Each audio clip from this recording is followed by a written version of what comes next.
আসসালামু আলাইকুম। আমি একজনকে মনে প্রাণে ভালোবাসছিলাম এবং তাকে সবসময় সাপোর্ট করতাম। সে কোনোদিন কখনো আমাকে ভালোবাসেনি এবং তাই মনের দুঃখে তাকে আমার থেকে আমি মুক্তি দিছি।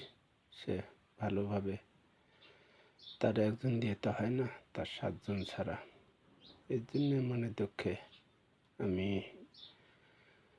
একটা পোস্ট শেষ করলাম। দয়া করে আপনারা যদি একটু ভালো চান তাহলে একটু লাইক সাপোর্ট করবেন। এবং আমি 5 ওয়াক্ত নামাজ পড়ি। আমি কোনো খারাপ ভিডিও করিও না এবং করব না বাকি জিন্দগি। আল্লাহর কাছে দোয়া করি আল্লাহ যেন আমাকে 5 ওয়াক্ত নামাজি বানায় এবং সৎ পথে চলার তৌফিক দেয়। বিসমিল্লাহ। আসসালামু আলাইকুম।